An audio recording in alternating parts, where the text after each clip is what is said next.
Hello everyone, आज हम लोग पढ़ने वाले हैं क्लास 10th की ज्योग्राफी की बुक से chapter number 1 resources and development. तो चलिए चैप्टर को स्टार्ट करते हैं। वीडियो को लास्ट तक देखिएगा ताकि आपके एग्ज़ाम्स के लिए जो इम्पोर्टेंट पॉइंट है वो आपको अच्छी तरह से समझ में आ जाए।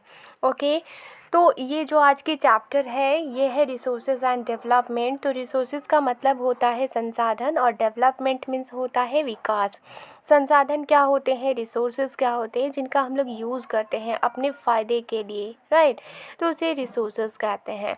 और डेवलपमेंट जिन सभी रिसोर्सेज का यूज़ करते हुए हम अपने प्रोग्रेस करते हैं, अपने लाइफ में प्रोग्रेस करते हैं, अपने कामों में प्रोग्रेस करते हैं, तो वो सारी चीज़ें क्या हो गई, डेवलपमेंट हो गए।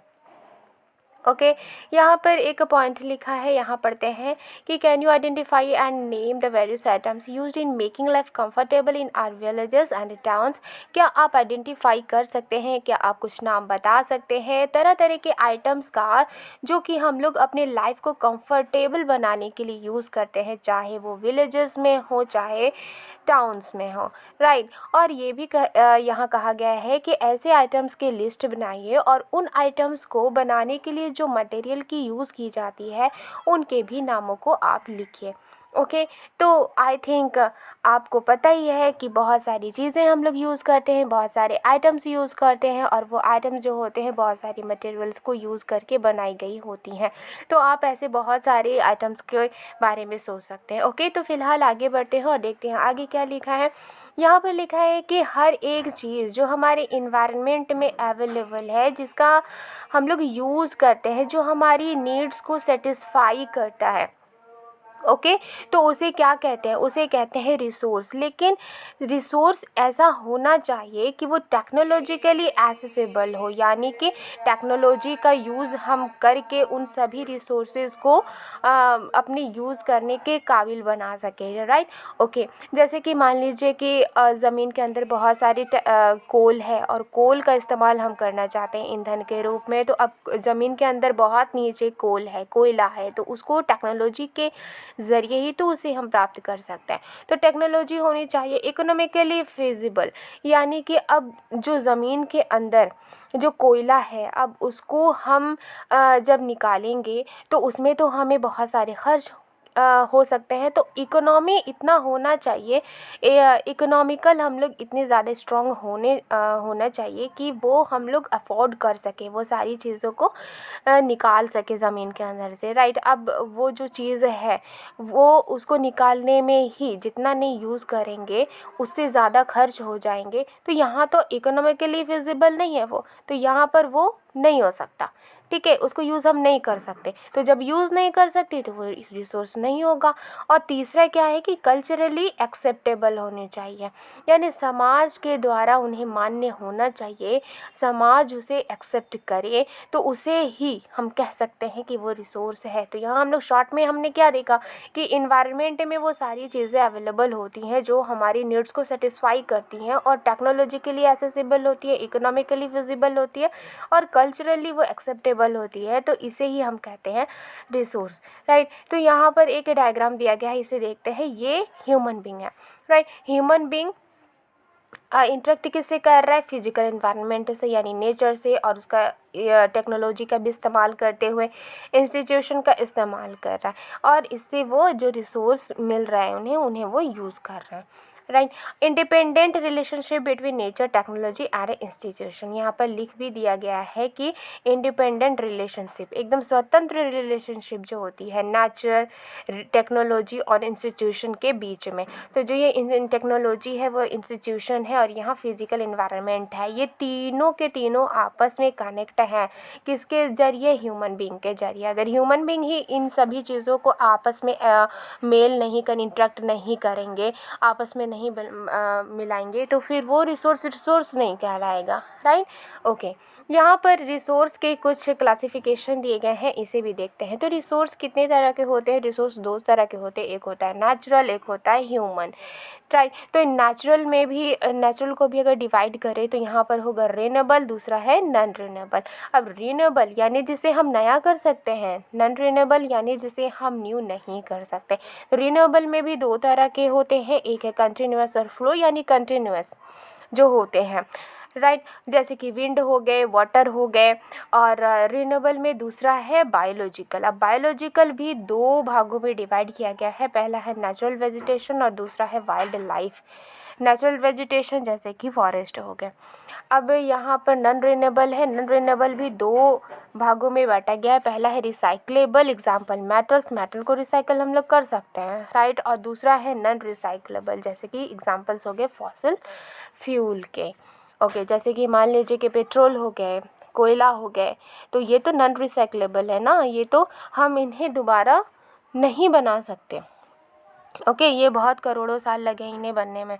और रिसोर्स के जो सेकंड डिवीज़न है वो है ह्यूमन, और ह्यूमन के भी दो पार्ट हैं, पहला है स्ट्रक्चर्स एंड इंस्टीट्यूशंस और दूसरा है quantity and quality.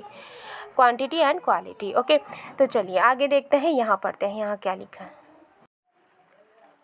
The process of transformation of things available in our environment involves an interactive relationship between nature, technology and institutions. तो जो चीज़ों के ट्रांसफॉर्मेशन की जो प्रोसेस है वो हमारे इन्वायरमेंट में अवेलेबल है, और इसमें इन्वॉल्व क्या है, इंटरेक्टिव रिलेशनशिप, यानी कि जो रिलेशनशिप होते हैं, जो मिलने वाले जो रिलेशनशिप होते हैं, इंटरेक्टिव रिलेशनशिप होते हैं, मेल वाले रिलेशनशिप होते हैं, वो नेचर, टेक्नोलॉजी और इंस्टीट्यूशन के बीच में है, राइट। यानी नेचर, टेक्नोलॉजी और इंस्टीट्यूशन के बीच में जो इंटरेक्टिव रिलेशनशिप होती है, इसकी वजह से क्या होता है कि जो चीज़ें हैं वो ट्रांसफॉर्मेट होती हैं, ठीक है, एक रिसोर्स के रूप में। ओके, आगे लिखा है human beings interact with nature through technology. जो ह्यूमन बींग है वो मेल बढ़ाते हैं, किसके साथ मेल बढ़ाते हैं, नेचर के साथ मेल बढ़ाते हैं टेक्नोलॉजी की सहायता से, right, and create institutions to accelerate their economic development. और वो क्या करते हैं, वो इंस्टीट्यूशन क्रिएट करते हैं ताकि उनकी जो इकोनॉमिक डेवलपमेंट है वो आगे बढ़ाया जा सके।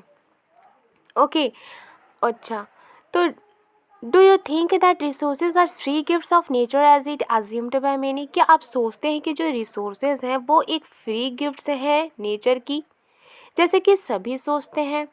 तो ऐसा बिल्कुल भी नहीं है। जो रिसोर्सेज होते हैं वो काम होते हैं, वो फंक्शन है किसके, ह्यूमन एक्टिविटीज़ के। तो जो ह्यूमन होते हैं, ह्यूमन बीइंग होते हैं, वो अपने एक्टिविटीज़ के थ्रू किसी भी चीज़ को रिसोर्स में बदलते हैं, राइट, वो उसका यूज़ करते हैं, तो वो चीज़ किस में बदल जाती है, रिसोर्सेज में बदल जाती है। Okay, human beings themselves are essential components of resources. जो ह्यूमन बींग होते हैं वो खुद में एक इसेंशियल कंपोनेंट्स हैं रिसोर्सेज के। ह्यूमन बींग खुद ही एक रिसोर्स है, एक संसाधन है। जो ह्यूमन बींग होते हैं वो ट्रांसफॉर्म करते हैं मटेरियल को, राइट, जो कि हमारे इन्वायरमेंट में ही अवेलेबल होता है, और वो किस में चेंज कर देते हैं, किस में ट्रांसफॉर्म कर देते हैं, रिसोर्सेज में, है ना, एंड यूज़ देम, और उन्हें यूज़ करते हैं। These resources can be classified in the following veg. तो ये जो रिसोर्सेज होते हैं उनको अलग अलग तरीक़ों से क्लासीफाई किया जाता है, यानी कि उन्हें बांटा जाता है। तो सबसे पहले किस में हम देखेंगे, on the basis of origin. Okay, तो उत्पत्ति के आधार पर जो रिसोर्स होते हैं वो कितने तरह के होते हैं, बायोटिक और अबायोटिक होते हैं।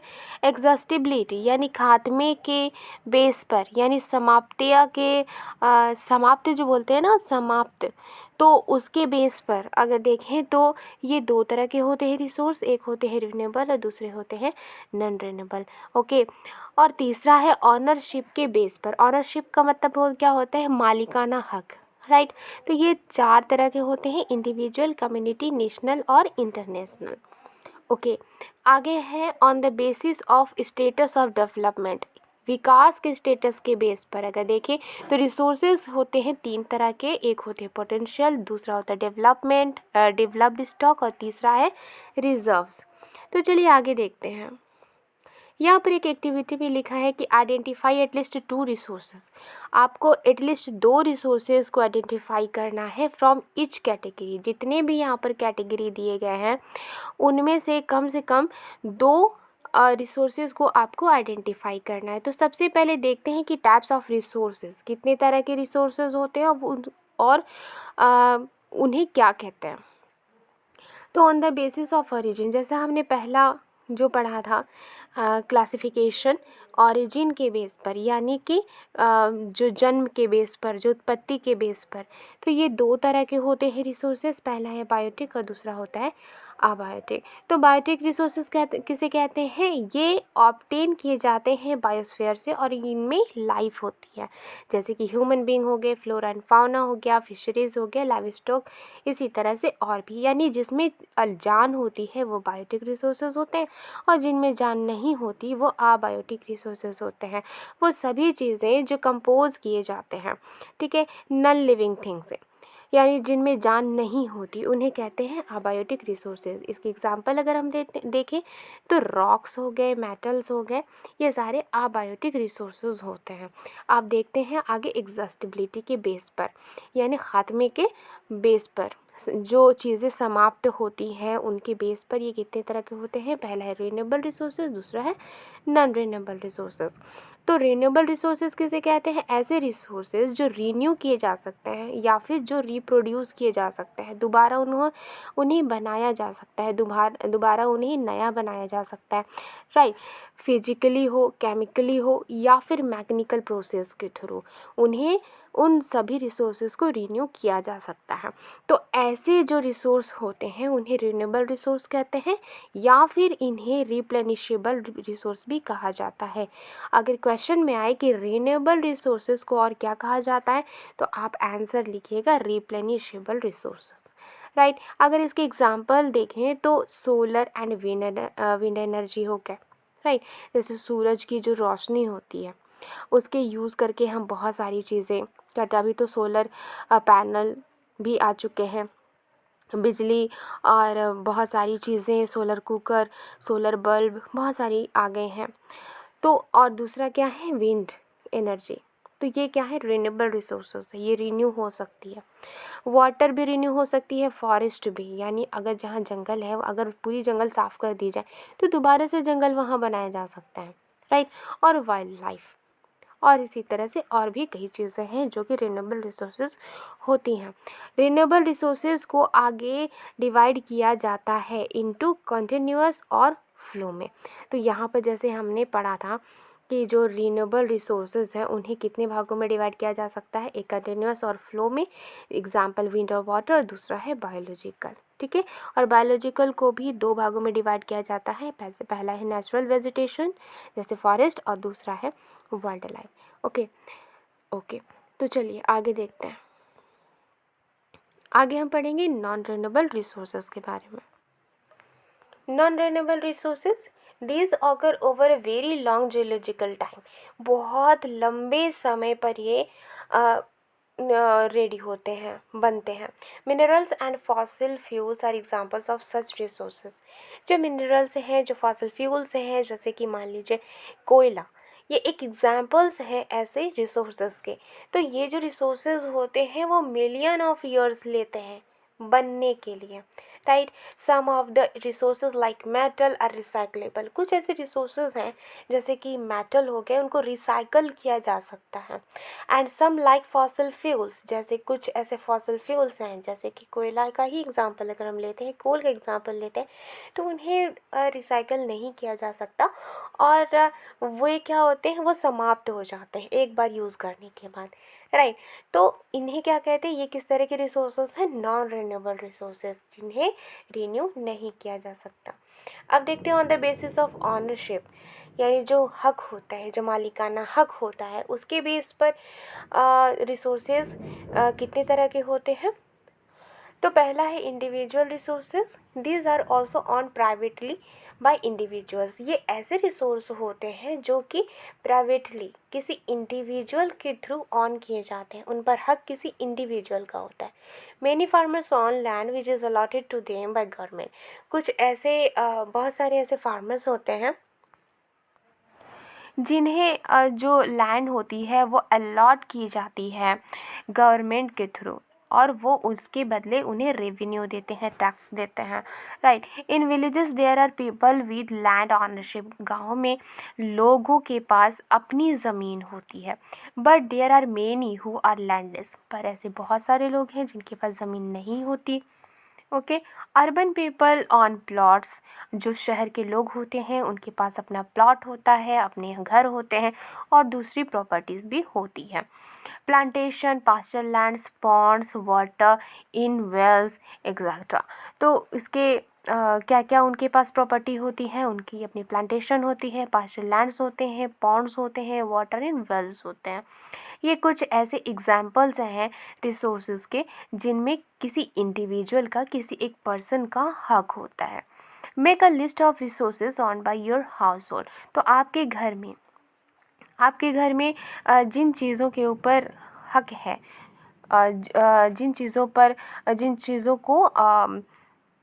जिन चीज़ों को ऑन किया जाता है, ऐसे रिसोर्सेज की लिस्ट बनाइए।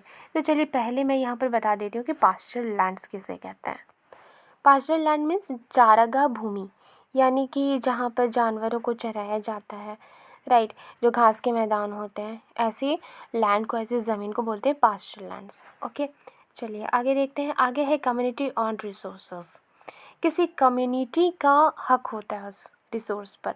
There resources which are accessible to all the members of the community. ऐसे रिसोर्सेज जिनके ऊपर जो कम्युनिटी के मेंबर्स का हक होता है। विलेज कॉमन्स, जैसे ग्रेजिंग ग्राउंड्स हो गए, ब्यूरियल ग्राउंड्स हो गए, विलेज हो गए, विलेज के पॉन्ड्स हो गए। ये सारी चीज़ें क्या एक इंडिविजुअल के लिए नहीं होती, एक पर्सन के लिए नहीं होती, बल्कि उस चीज़ पर, उस रिसोर्स पर सभी लोगों का हक होता है। तो ऐसे जो रिसोर्स होते हैं उन्हें कम्युनिटी ऑन्ड रिसोर्सेज कहा जाता है। Public parks, picnic spots, playground in urban areas are de facto accessible to all the people living there. तो जैसे एग्जांपल हम शहरों के लेते हैं, तो वहाँ पर जो पब्लिक पार्क होते हैं, तो क्या एक पर्सन जाते हैं वहाँ पे? नहीं, बहुत सारे लोग जाते हैं। पिकनिक स्पॉट्स में भी बहुत सारे लोग जाते हैं पिकनिक मनाने। प्लेग्राउंड जो होते हैं अर्बन एरियाज़ के।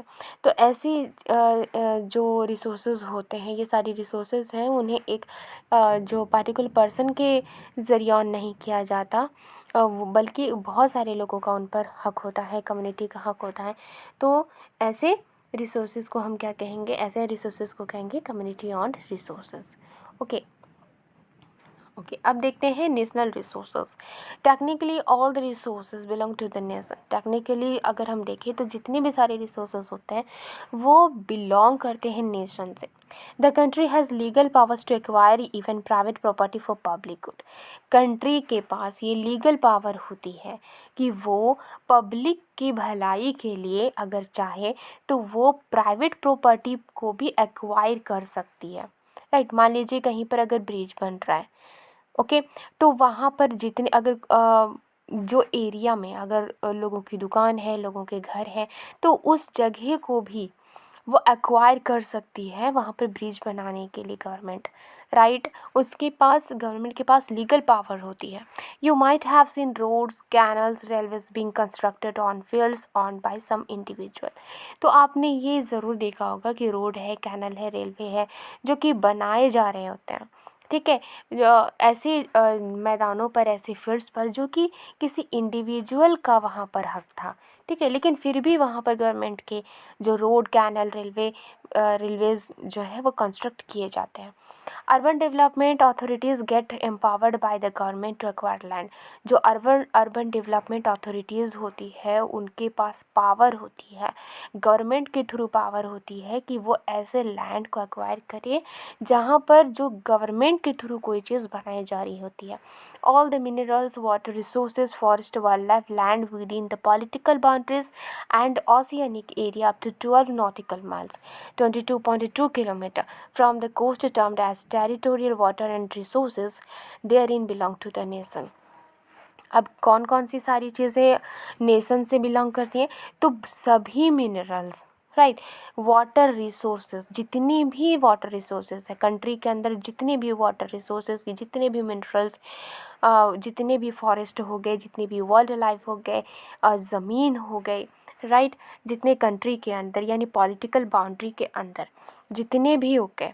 और अगर ओशियन की बात करें तो ये जो एरिया है ये तट है, और मान लीजिए कि यहाँ पर वाटर है, राइट, यहाँ समुद्र है, तो यहाँ पर जो 12 नॉटिकल माइल्स यानी अप टू 22.2 किलोमीटर तक, 12 नॉटिकल तक, राइट, किसका अधिकार होता है? कंट्री का अधिकार होता है, उस नेशन का अधिकार होता है सभी चीज़ों पर। तो अल्टीमेटली हमने क्या देखा कि टेक्निकली जितनी भी चीज़ें हैं, चाहे वो प्राइवेट ही क्यों ना हो, वो किसकी होती हैं?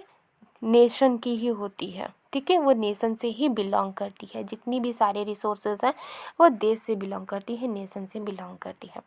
अब देखते हैं आगे इंटरनेशनल रिसोर्सेज।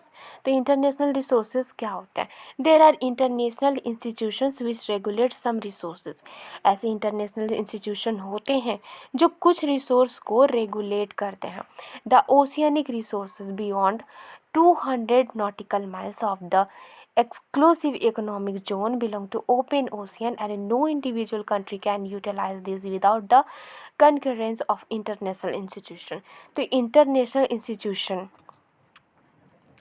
राइट, यूएनओ, जिस तरह से हम देखते हैं कि ये जो इंस्टीट्यूशन है और सारी इंस्टीट्यूशन जो होते हैं उनका एक जो एरिया होता है वर्ल्ड में, कुछ ऐसे बहुत सारे एरियाज़ होते हैं जहाँ पर उनका अधिकार होता है। जैसे मान लीजिए कि जो ओशियनिक रिसोर्स होते हैं 200 नॉटिकल माइल्स के बाद, जैसे कि ये तट है और इंडिया को 12 नॉटिकल तक इनका अपना होता है, इनके या इसमें जितने भी पाए जाने वाले रिसोर्सेज होंगे वो किससे बिलोंग करेंगे? इंडिया से बिलोंग करेंगे, राइट। लेकिन और उसके बाद 200 तक ये इसमें अपना जो रिसोर्स है उसको एक्वायर कर सकते हैं, बट इतने में इनका अपना अधिकार होता है, ठीक है। लेकिन 200 के बाद से जो एरिया होता है उस पर किसी का भी अधिकार नहीं होता है, किसी नेशन का अधिकार नहीं होता है, और बिना परमिशन के, बिना इंटरनेशनल इंस्टीट्यूशन के वहाँ पर जो अधिकार है वो नहीं ले सकता कोई कंट्री, ठीक है। ओके, यहाँ पर एक पॉइंट लिखी गई है, देखते हैं। Do you know that India has got the right to mine manganese nodules from the bed of the Indian Ocean. क्या आपको पता है कि इंडिया को ये हक मिला हुआ है कि वो मैग्नीज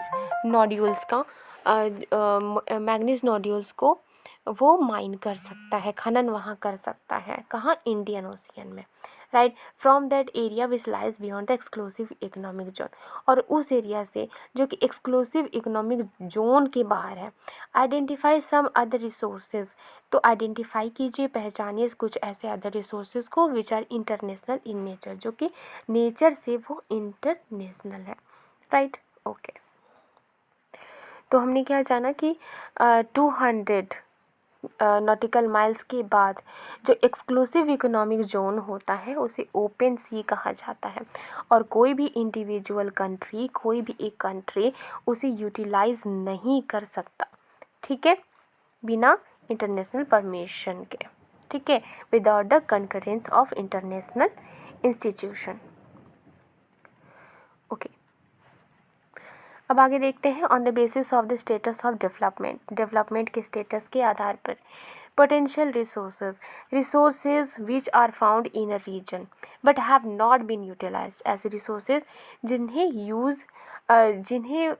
जो मिल चुका है, ठीक है, जो पाए जा चुके हैं क्षेत्रों में, बट अभी भी उनका यूज़ नहीं किया गया है।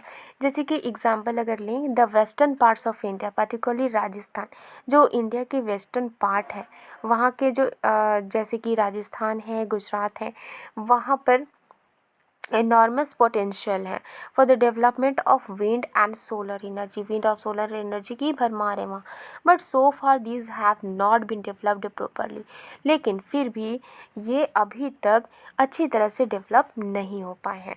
तो ऐसे रिसोर्सेज को कहेंगे पोटेंशियल रिसोर्सेज, राइट। आगे देखते हैं डेवलप्ड रिसोर्सेज के बारे में।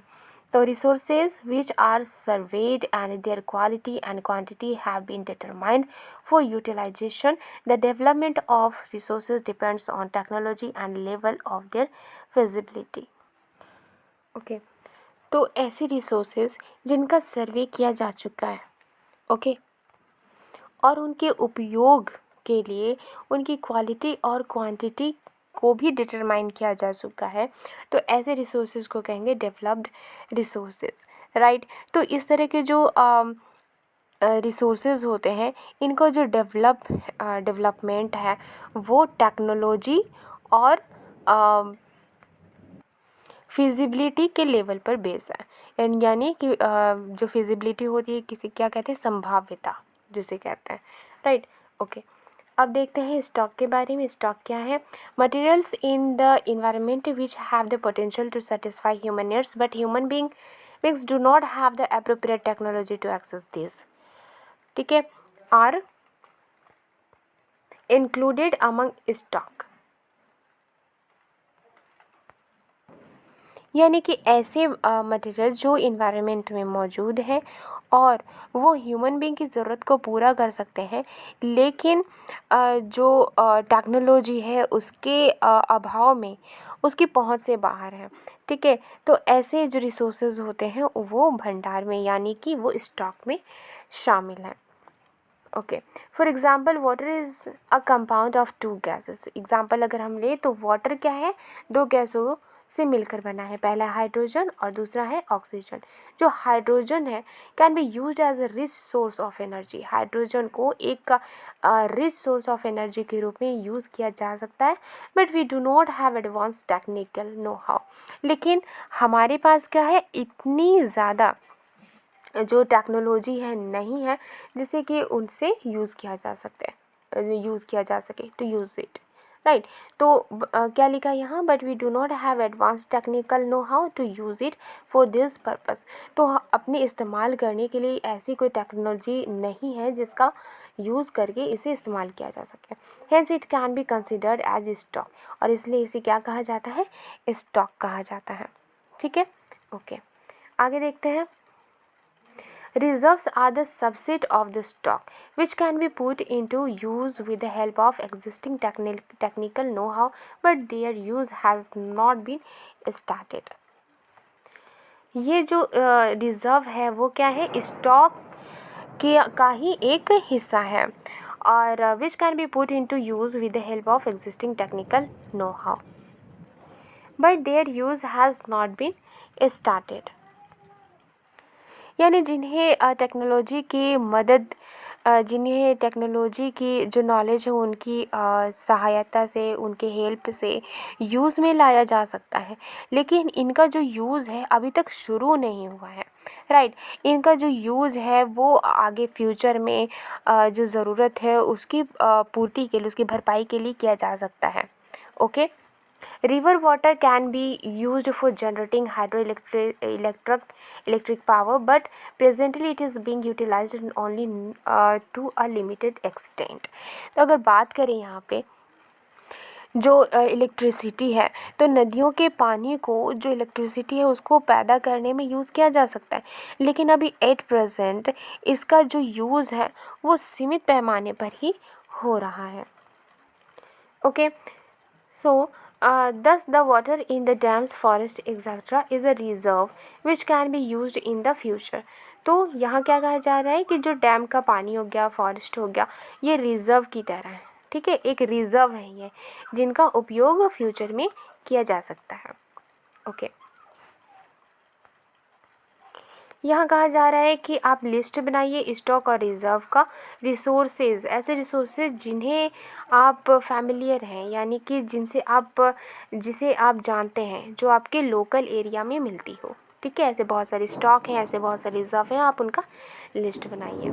ओके, तो आज के लिए बस इतना ही। नेक्स्ट वीडियो में हम लोग पढ़ेंगे डेवलपमेंट ऑफ रिसोर्सेज से। तो रेगुलर मैं वीडियो अपलोड करने की कोशिश करूँगी क्लास 10th की। तो वीडियो को अगर आपको आई है तो प्लीज़ इसे लाइक एंड सब्सक्राइब करना मत भूलिएगा। मिलते हूँ नेक्स्ट वीडियो में। Thank you.